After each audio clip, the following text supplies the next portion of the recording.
Assalamu alaikum and hi friends. Welcome to my kitchen by Fasa. எல்லாரும் நலமைப்பீங்கன்னு நினைக்கிறேன். இன்னொரு vlogல எல்லாரையும் சந்திக்கிறதுல சந்தோஷம். சில பேர் என்னைட்ட ஸ்ரீலங்கன் வெட்டிங் ஸ்டைல் பிரியாணி எப்படி செய்கிறேன்னு கேட்டிருந்தீங்க. அப்போ அவங்க எல்லாருக்காக வேண்டியும் நான் இன்றைக்கி இந்த பிரியாணி ரெசிப்பியை ஷேர் பண்ண போகிறேன். வீடியோ பார்க்க முந்தி கட்டாயம் சேனலை சப்ஸ்கிரைப் பண்ணிவிட்டு கிட்டக்கிற பெல் அடையாளத்தை அழுத்தி அதில் ஆல் அப்படின்ற அந்த ஆப்ஷனையும் அழுத்திக்கோங்க.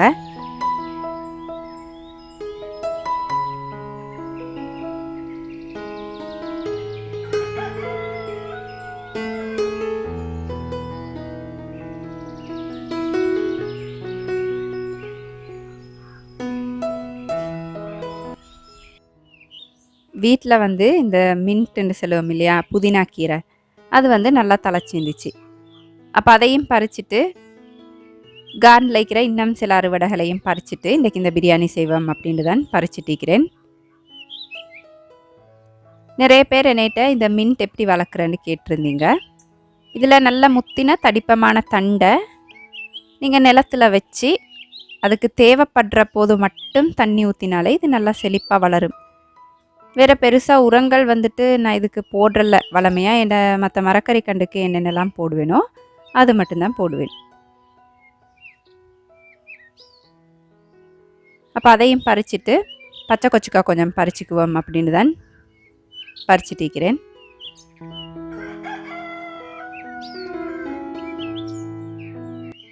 பச்சை கொச்சிக்காவெல்லாம் ஸ்ரீலங்காவில் இந்த நாளில் நிறைய விலைக்கு போகுது. இப்போ 2-3 கண்டு நீங்கள் நாட்டி வச்சிட்டிங்க அப்படின்னா கறிக்கு தேவையான பச்சை கொச்சிக்காய் உங்களுக்கு ஃப்ரெஷ்ஷாக மரத்துலேருந்தே பறிச்சு ஏலமண்டா முயற்சி செஞ்சு பாருங்கள்.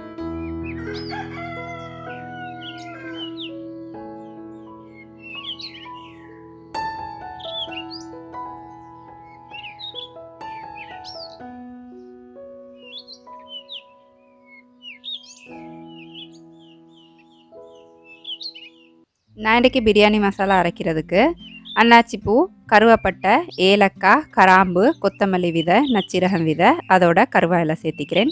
பிரியாணி இலைக்கு பதிலாக நான் எல்லா கறிக்கும் கருவாயிலை தான் சேர்த்துப்பேன். உங்களுக்கு விருப்பம் இல்லாட்டி தாராளமாக கடையில் பிரியாணி இலைன்னு கேட்டிங்க அப்படின்னா கிடைக்கும், அதை சேர்த்துக்கலும். நீங்கள் கடைகளில் என்ன தான் பிரியாணி மசாலா வாங்கி சேர்த்தாலும் நாங்கள் அரைச்சி சேர்க்குற அந்த பிரியாணி மசாலோட வாசம் வேறு லெவலில் இருக்கும். இது வரைக்கும் நீங்கள் அரைச்சே செஞ்சில்லை அப்படின்னா ஒரு முறை இப்படி முயற்சி செஞ்சு பாருங்கள். வீடே மணக்கிற அளவுக்கு அவ்வளோ மணக்கும். நீங்கள் இந்த எசன்ஸ் வகை கூட பாவிக்க வேண்டிய அவசியமே ஏற்படாது. பிரியாணி மசாலா அரைக்கும்போது கட்டாயம் மிளகு விதையும் சேர்த்துக்கோங்க, எனக்கு செல்ல மறந்துட்டு. பிரியாணிக்கு இறைச்சி வாங்கும்போது கட்டாயமாக நல்லா விலாமுள்ளோட இறைச்சா பார்த்து வாங்கிக்கோங்க. அப்போ தான் டேஸ்ட் நல்லா இருக்கும். அதுக்கு நான் கொஞ்சம் கொச்சிக்கத்தூள், நச்சீரகத்தூள், மிளகுத்தூள், சரக்குத்தூள், கூடவே கொஞ்சம் மஞ்சள் தூள் சேர்த்திக்கிறேன். சேர்த்துட்டு ஏற்கனவே அரைச்சி வச்சிக்கிற பிரியாணி மசாலாவை சேர்த்துக்குவோம். எனக்கு மறந்துட்டு நான் கொஞ்சம் எடுத்து வச்சிக்கணும். ஏண்டா கடைசியாக நாங்கள் தம் போடக்கல அந்த பிரியாணி மசாலாவில் கொஞ்சம் போட்டு தம் போட்டோம் அப்படின்டா மனம் வேறு லெவலில் இருக்கும். அப்போ நான் மறந்து எல்லாத்தையும் சேர்த்ததால் கொஞ்சம் எடுத்து வைக்க போகிறேன்.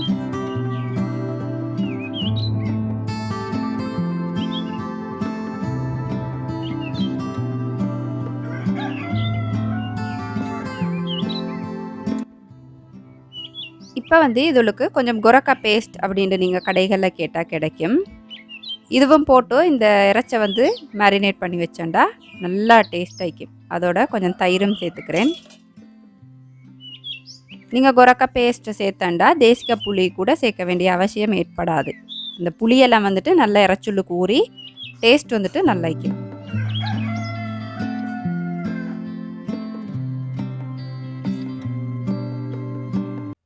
கொத்தமல்லி கீரை, கொஞ்சம் புதினா கீரை போட்டு நல்லா பெரட்டி ஃப்ரிட்ஜில் 2-4 மணித்தியாலம் வரைக்கும் இந்த வாசம் புளியெல்லாம் இறங்குறதுக்கு வச்சிடணும்.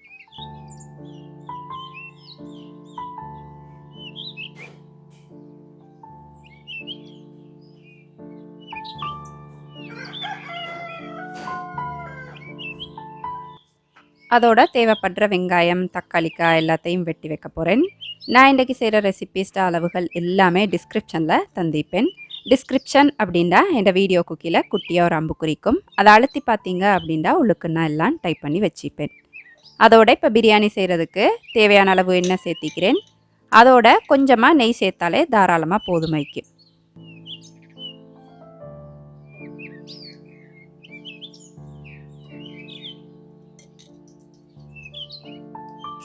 நாங்கள் இன்றைக்கி விறகடுப்பில் தான் பிரியாணி செய்ய போகிறோம். எண்ணெய் நல்லா கொதித்த பிறகு வெங்காயம் சேர்த்துக்கோங்க. வெங்காயம் ஓரளவுக்கு நல்ல நிறம் வர வரைக்கும் வதக்கிக்கணும். பிரியாணியோட டேஸ்ட்டே இந்த வதக்குற சாமான்களை சரியான முறையில் வதக்குறதுல தான் இருக்குது. மனமும் அப்படித்தான். நீங்கள் வேறையா எசன்ஸுகள் போட்டு மனம் வர வைக்க வேண்டிய அவசியம் இல்லை. இப்போ இதோட கொஞ்சம் ஏலக்காய், கராம்பு, கருவாயில், கருவேப்பட்டை துண்டுண்டு போட்டு நல்லா வதக்கிக்கணும்.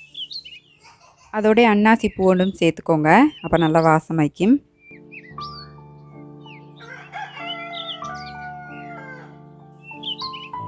வெங்காயம் இப்படி நல்லா நிறம் வந்த பிறகு இதுளுக்கு இஞ்சி பூண்டு விழுது சேர்த்து அதிலையும் நல்லா பச்சை வாசனை போகிற வரைக்கும் வதக்கிக்கணும். அதோட ஏற்கனவே வெட்டி வச்சிருந்த தக்காளியை போட்டு நல்லா மசிஞ்சு வேகிற வரைக்கும் வதக்கிக்கணும்.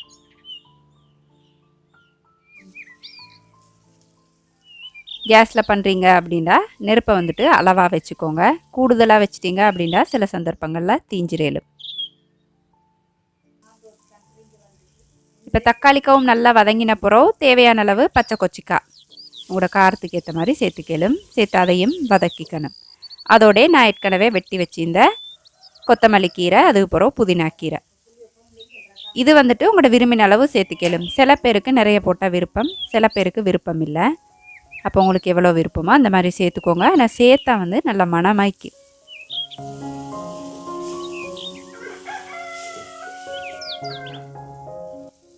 அதோட ஏற்கனவே ஃப்ரிட்ஜில் வச்சிருந்த அந்த இறைச்ச போட்டு இந்த எண்ணெயில் வந்து நல்லா பிரட்டி விட்டுறணும். இப்படி பிரட்டக்கலை தான் அந்த ஏற்கனவே வதக்கின சாமான்களில் இருக்கிற வாசம் வந்து இறைச்சுளுக்கு இறங்கும். அதோட தேவையான அளவு உப்பு சேர்த்து இந்த இறைச்சை நல்லா பிரட்டிக்கணும். அது வந்து முக்கியமான ஒரு படி பிரியாணி செய்கிறதுல. உடனே தண்ணி ஊற்றிடாமல் முதலாவது எண்ணெயில் பிரட்டிட்டு கொஞ்சம் நேரம் மூடி வச்சிடணும். அதோட நான் இன்றைக்கி வீட்டிலே செஞ்ச சுப் கேட்ட துண்டொன்றும் சேர்த்திக்கிறேன். உங்களுக்கு விருப்பம்டா சேர்த்துக்கலும். சுப் கேட்ட ரெசிபி வேணும் அப்படின்டா டிஸ்கிரிப்ஷனில் லிங்க் தரேன், பார்த்துக்கோங்க.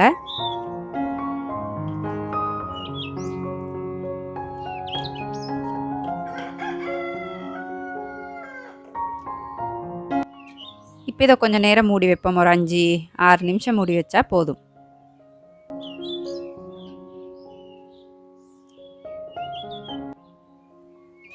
அது பிறகு இறைச்சி வேகிற அளவுக்கு தேவையான தண்ணி சேர்த்துக்கலும். பார்த்தீங்கன்னா இப்போவே இறைச்சி வந்து நல்லா தண்ணி ஊட்டிக்குது. இப்போ நீங்கள் மிச்சம் தண்ணி ஊற்ற தேவையில்ல. அந்த இறைச்சி வேகிற அளவுக்கு கொஞ்சமாக ஊற்றினா போதும். ஏன்னா நிறைய ஊற்றினாலும் அந்த இறைச்சியோட டேஸ்ட் எல்லாம் வந்துட்டு இல்லா போய்த்திரும். இப்போ இதை மூடி இறைச்சி நல்லா வேகிற வரைக்கும் வேக வச்சுக்குவேன்.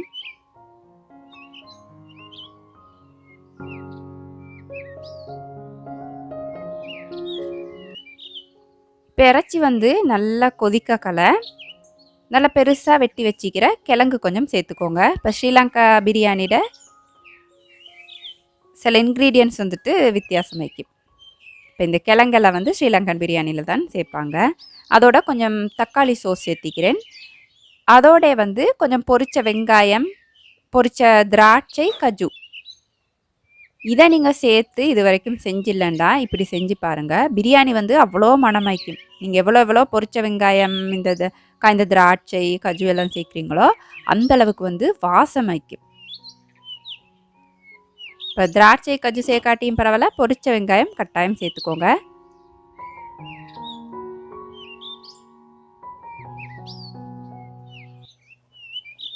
இப்போ இந்த இறைச்சி வந்து நல்லா வெந்த பிறகு அதோட சூடு ஆரம்பிக்கிறதுக்கு நான் அடுத்த அடுப்புக்கு மாற்றி சூட்டோட இறைச்சி வைக்க போகிறேன்.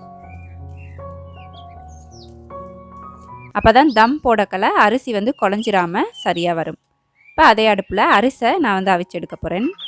அரிசை வேக வைக்கிறத விட கொஞ்சம் கூடுதலாக தண்ணி எடுத்துட்டாலே போதும். நிறைய தண்ணி எடுக்க வேண்டிய அவசியம் இல்லை. கொஞ்சம் எண்ணெய், நெய் சேர்த்திக்கிறேன்.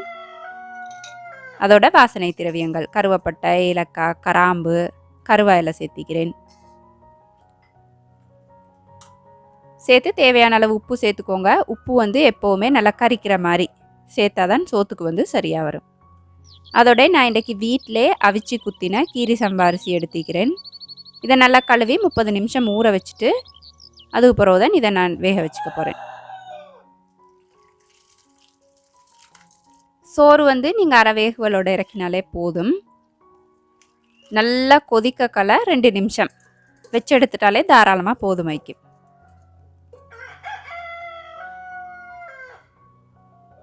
அரை வேகுவல் அப்படின்னு சொல்லுவாங்க.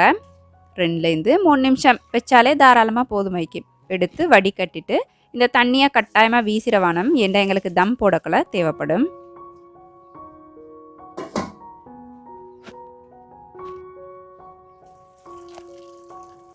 இப்போ இந்த அரிசி எடுத்து நெருப்பை வந்து குறைவாக வச்சுக்கோங்க. ஏன்னா நீங்கள் தம் எல்லாம் போடுறதுக்கு ரெடி பண்ணக்கலை சில நேரங்களில் இறைச்சி வந்து அடி பிடிக்கலும் அந்த மாதிரி ஆகலும். அதை சுட்டி கேஸில் பண்ணுறதா இருந்தால் கொஞ்சம் குறைச்சி வச்சுட்டு இப்போ நான் கொஞ்சம் பசுப்பால் சேர்க்குறேன். ஸ்ரீலங்கா பிரியாணியில் சேர்க்குற அடுத்த சீக்ரெட் இன்க்ரீடியன்ட் பசுப்பால் கொஞ்சம் சேர்த்துட்டு தேவையான அளவு தண்ணி சேர்த்துக்கணும். எப்போவுமே நீங்கள் பிரியாணிக்கு தம் போடக்கலை அரிசிக்கு மட்டமாக சமனாக தண்ணி சேர்த்துக்கோங்க. அப்போ வந்து சரியாக வரும். அரைவேகுவல்ல இறக்கியிருந்தீங்களா இந்தா சேர்க்குற தண்ணி வந்து அரிசி வடித்த தண்ணி தான் சேர்க்கணும். உப்பு புளியெல்லாம் போதுமாண்டு பார்த்துக்கோங்க. உப்பு தேவைப்பட்டால் சேர்த்துக்கலும். புளி போதாத மாதிரி இருந்துச்சுன்னா கொஞ்சம் தேசிக்காய் புளி சேர்த்துக்கலும். அதோட உங்களுக்கு தேவைப்பட்டால் தம் பிரியாணி எசன்ஸ் அப்படின்னு கடைகளில் கிடைக்கிது. இந்த பிரியாணி நீங்கள் அது சேர்க்காட்டியும் நல்லா மணமாய்க்கும். வேணும்டா சேர்த்துக்கோங்க. அதோட கொஞ்சம் food colouring, egg yellow food colouring அப்படின்னு கேட்டால் கிடைக்கும். அதோட கொஞ்சம் பொரிச்ச வெங்காயம், கஜு, திராட்சை.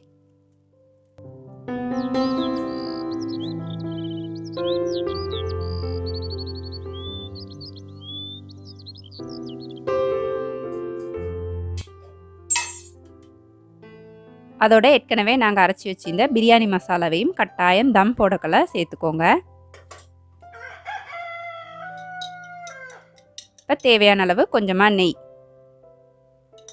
அதோட புதினா கொத்தமல்லி கீரை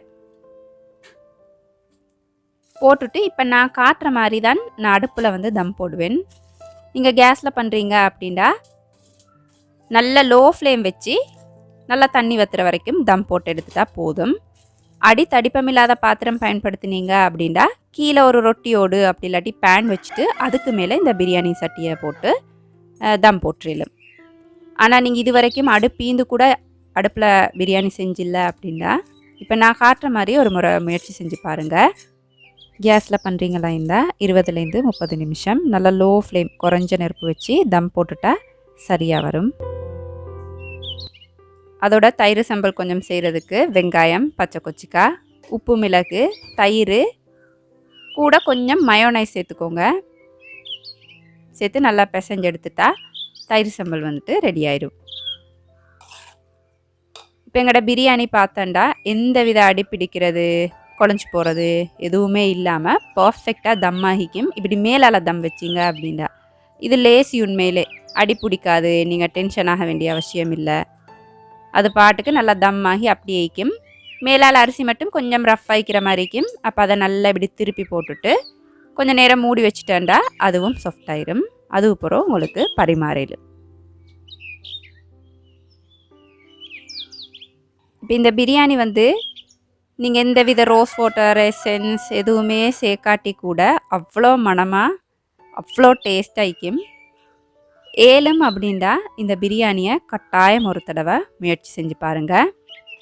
சர்வ் பண்ணக்குள்ள நல்லா பொரிச்ச வெங்காயம், நெய்யில் வறுத்தது அப்படி இல்லாட்டி எண்ணெயில் பொரித்து கஜு, காய்ந்த திராட்சை எடுத்து மேலால் தூவி சர்வ் பண்ணிலும். சைட் டிஷ்ஷாக இதுக்கு நீங்கள் தயிர் சம்பல், பொரிச்ச கோழி, கலியா, அச்சாறு, அன்னாசிக்கறி எதுண்டாலும் கூட வச்சு சர்வ் பண்ணிலும். கருவேப்பிலை சம்பல் அந்த மாதிரி செய்கிறீங்கண்டா இன்னும் டேஸ்ட் வந்துட்டு வேறு லெவல் வைக்கும். அப்போ இந்த அன்னாசிக்கறி, கலியா, அச்சாறு எல்லாம் நான் ஏற்கனவே சேனலில் அப்லோட் பண்ணிக்கிறேன். வேணும்டா டிஸ்கிரிப்ஷனில் லிங்க் தரேன், பார்த்துக்கோங்க. அப்போ அவ்வளோதான். பிரியாணியை வந்து சாப்பிட்டு சும்மா தூங்கினா நல்லா இருக்காது இல்லையா?